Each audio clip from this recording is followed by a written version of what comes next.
আশ্বাসের পর আশ্বাস দিয়ে যাওয়া হচ্ছে, এর শেষ আমরা দেখতে চাই।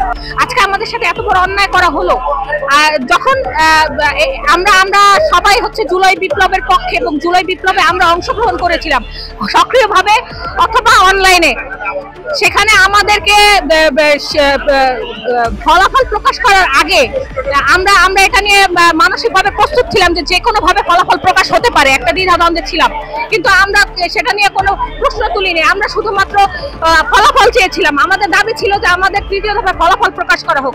তারপরে অধিদপ্তর, জনপ্রশাসন মন্ত্রণালয়, আইন প্রশাসন মন্ত্রণালয়, প্রাথমিক অধিদপ্তর, এদের সবার সম্মতিতে সিদ্ধান্তে আমাদের এই ফলাফল প্রকাশ করা হয়েছে। আজকে আমাদের এই ৬,৫৩১ জন মানুষের যে মানহানি হলো, এই মানহানির দায় কে নেবে? এই মানহানির দায় নিতে হবে হচ্ছে, আর এই মানহানি এত মানহানি হওয়ার পরে কেন সবাই চুপ? কেন কারো কোনো ভ্রুক্ষেপ নেই? এতগুলো মানুষের ৩১ জন রিট করে কিভাবে ৬,৫৩১ জনের বিপক্ষে ইয়া করে, সেখানে রাষ্ট্র কিভাবে চুপ থাকে? কিভাবে রাষ্ট্র তার পক্ষে থাকে না?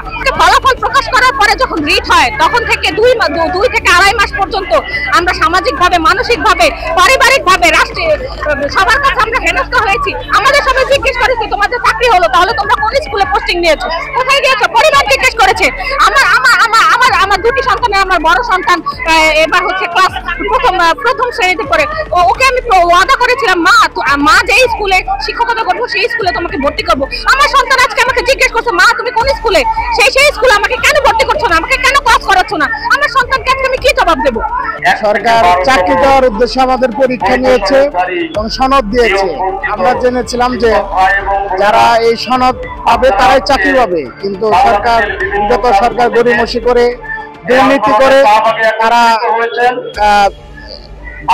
জাল সনদ করে আমাদের অনেক যারা নিবন্ধন তাদেরকে আড়ালে রেখে তাদেরকে চাকরি দিয়েছে।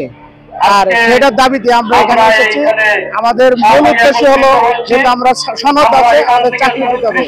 আমরা এই জন্য দাবি করি সনদ এটা কোনো একাডেমিক সনদ নয়, এটা হলো আমাদের চাকরি সনদ। চাকরি সনদে আমাদের চাকরি হবে, এটাই আমাদের প্রত্যাশা। আজকে যারা এখানে এসেছে সবার প্রত্যেকটা পার্সন একই দাবি যে তারা যে সনদ পেয়েছে চাকরি সনদ, এটা কোনো একাডেমিক সনদ নয়, আমাদের চাকরি, এটাই আমাদের মূল দাবি।